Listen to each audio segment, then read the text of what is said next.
As promised, I am going to show you how to make these little clay flowers. There is a process to them, but I'll tell you what, it's so relaxing to do. So the first thing you want to do is get your tools together. You have some clay, some sculpty clay. Just pick out some colors you like at the store. Get these little punchies. These you got to have. I'm telling you, you can't cut out these little flowers without them. So make sure you have these little punchy tools. You get these at Amazon, and I think they come 3 in a kit, different sizes. These are the size I'm using. This is the baby one, and this is the medium-sized one, okay? I have this rolly pin. You can use a roller pin, you know, from cooking. I have this thing I use. And I have a pokey tool. This pokey tool I created. I just put a needle in here, and then I stuck some clay around it and baked it. And now it's a pokey tool. And this is what I use to make my little flower indentations. However, you can also use a skewer. You can also use a pencil. You can use the end of a pen. How about a crochet hook or a knitting needle? You know, whatever you want to do to make these little indentations. And I'll show that to you in a moment. Okay, so you want to get your clay. Now, of course, your clay can be hard. It might be so hard. It's like, oh, my hands hurt. I can't do it. Well, I thought I wasn't going to be able to do clay anymore because of my hurting hands. All I do is I hold it together to warm it up. I tried using a heating pad. It cooked my clay. It didn't work, okay? And so I just hold it like this just for a couple seconds, and it starts to soften up, and you can squish it down. Now, here's a piece of yellow that I just got out of the package. It was really hard, and all I did was I squished it down, I laid it on the table, and I used this little rolly thing, and I rolled it out. You want to use paper that does not stick, okay? You need to be able to use parchment paper or wax paper or something so that your glue or so that your clay does not stick to it.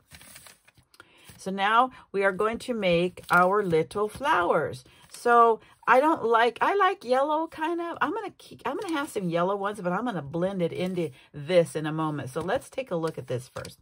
Now I have these little square ceramic things that I use because I use my little baking oven, the little toaster oven, to cook my clay. I don't use my regular oven. It's just too much electricity to use this little tiny area to heat up that whole oven. So I use a little toaster oven. It's perfect, and I have it dedicated just for my clay. And then I put a little piece of paper on each one so that when I put my clay on them, it won't stick to the porcelain squares. So the first thing you want to do is you want to cut some little ones out. And it's so easy. Now make sure that this is a thin piece of clay. That's about 1/8 of an inch or something. And you push and poke out. And you can set it. You want to set it directly onto that little piece of paper. Now, if you'll notice, the inside of this little flower has an indentation, okay? So, you can fancy it up, but it's already pretty fancy as it is. And you don't poke holes in it yet, okay? So you can use your pokey tool and kind of just make a cute little indentations all around if you want. So like that. And then set it on here. Okay. Now let's try another one. If you just use the little ones, now I've done it to where I just use the little ones. I don't do a pokey tool on them, but I just wanted to show you, you can. See, it makes the perfect little flower without using the pokey tool. So I'm going to do a couple of these. Okay. And when you poke that in the middle, it leaves a little indentation in the middle of your flower. Okay, so now I'm going to make, how about I make a bigger yellow one? I want to make a bigger yellow one, okay? Now, this is when you want to use your pokey tool because you want to give it some definition. All you do is you just push around the edge like that from the middle out. It doesn't have to be a perfect thing, but it just gives it a little bit more dimension. So there's that. I'm going to do another one.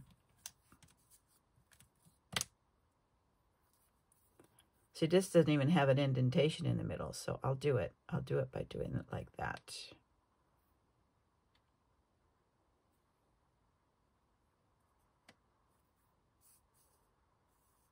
Like that. And then it'll bake. See how it's going to look now? It's going to look really cool baked like that. So I have those 3 little ones. And then I have this. I can just roll it up again and use it again, but I'm going to blend it with this. So you just stick it anywhere you want and just kind of push it in there. And then I just use this, roll it out.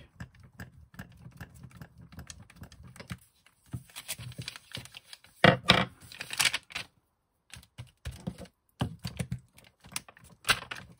really kind of like the way that that's looking. This swirl is so pretty.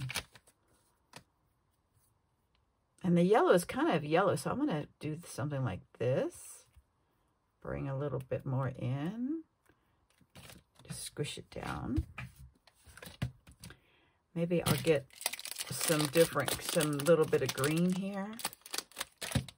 Not much, I don't need. And then just, you know, soften it up because it needs to be softened up.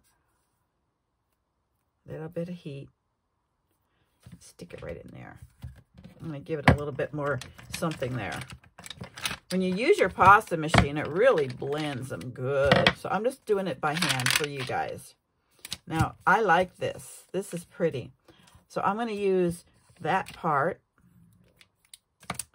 and use my pokey tool.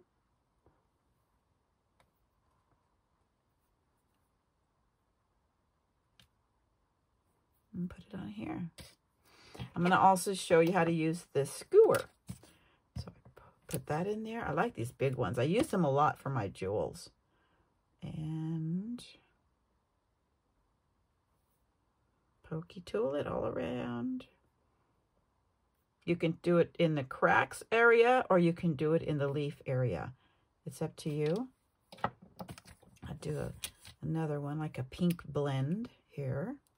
See how that one looks? And then I'll just do that again. And then set it on here. And that's how you make those flowers. And you can keep blending, adding, turning, spinning, making more, making little ones. You know, I make a bunch of these. I do it all at once because I'm going to show you, you need to also cook them and then put gloss on them. And I'll show you how that works. So I'm just going to go ahead and continue making these and I'll be right back. Now I'm going to show you how I do it with the skewer. You just use the tip and you go like that. Anything pointy. You can even use your awl. You have an awl? And so I'll do one more. And use this skewer. And then, of course, the thinner it is, the more defined your lines are. So however you want to do it. If you use a pokey tool, it's probably a little thicker. And I put those right on here. And I'll be right back. So I cut out as many as I could. And so I just roll it back up into a ball. Now look, it's making a whole different color scheme. Look at that. Just roll it out with your rolling pin. Oh, how pretty. Oh, that would be a really pretty cabochon, just like that, wouldn't it? So I'm going to use this for some smaller ones. Oops. This stuff is too thick. If it's too thick, you'll know. There's also a trick. If you keep playing with the clay in your hands, it's going to get all oily and it's going to get too sticky and it's going to be a hard time doing these little punches. So I put this through my pasta machine. Less handling is better. And now I'm going to go this way and see it pops it right out perfectly. So I invest in a $20 pasta machine. It's so much nicer, especially if you're going to make all these flowers or use polymer clay. So I'm going to do a big one. And then I'm going to use this pokey tool skewer and just kind of go around it like that. Okay, I made all of these and I have a little bit of this left, see, and I can keep rolling it up and adding more, but I'll do that later. And now I have these ready to go in the oven. And I use the toaster oven, like I said, and I believe it's like at 275 degrees. And take a look at the clay instructions. But I cook it for about an hour. It's a 30-minute timer, so I run it twice. So I'll be right back. The next step is putting holes in your flowers. Now, there's a little tool that is a wooden tool with a little tiny screw thing on the bottom, whatever it's called. And you can take each one and use it and screw it in. But I find that it breaks them sometimes. And so I found this really super duper tool. It is just a Dremel. And I put a little teeny bit in it and turn it on. And I can, sounds like a dentist, doesn't it? And then I just drill it in, and it doesn't hurt your fingers if you hit your fingers with it. But I just drill right through the middle. And I'm done with that one. And see, I touched my finger and I didn't even feel it. So it just be careful though. And then I just do this again. Takes practice. You can actually lay it on, let me turn this off.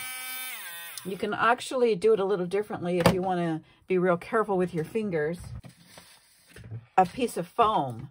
And I can just put it down like this, hold the little flower down, and then just drill straight down too.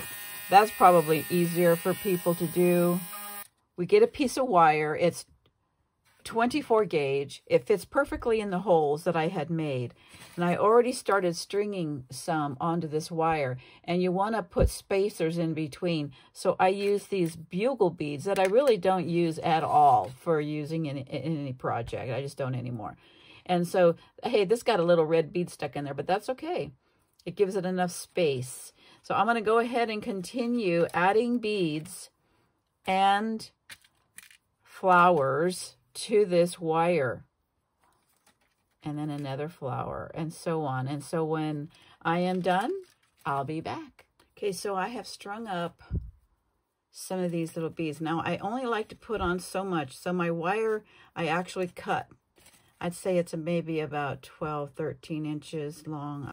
And then I do a little spin at the top like this so that it's connected. And I leave a little bit of a tail because I'm going to use this as a hook to hang so that these dry. And what I mean by dry is now what I do is I take a little tub of this. This is called Pledge. And this is what it looks like. It's the, it's pretty close, isn't it? Pledge, Revive It. Okay, and this has lasted me over 2 years now. And I put some of it in a little container, and I label it, of course. And then I just simply put my, and it's sticky, so make sure you either use gloves, which I'm not using, or something. And you just dip these in here. Get them nice and wet on both sides. And then you take them outside and hang them to dry 24 hours. And even after that, they're a little sticky. So you want to make sure they dry completely so there's no stickiness to them or anything. It takes probably another day for it to completely dry, but I'm going to make sure all the stuff off. And then you hang it outside to dry.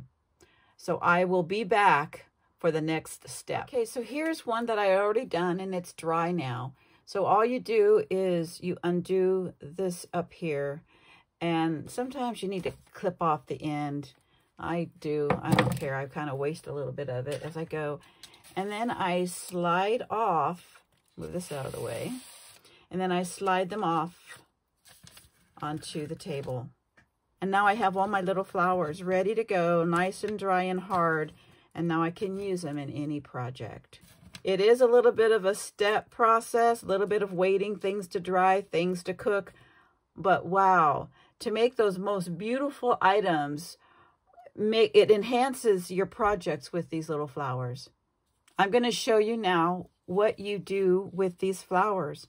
And you saw how I made this before in a previous video, but I simply put the flowers on here and they have a hole.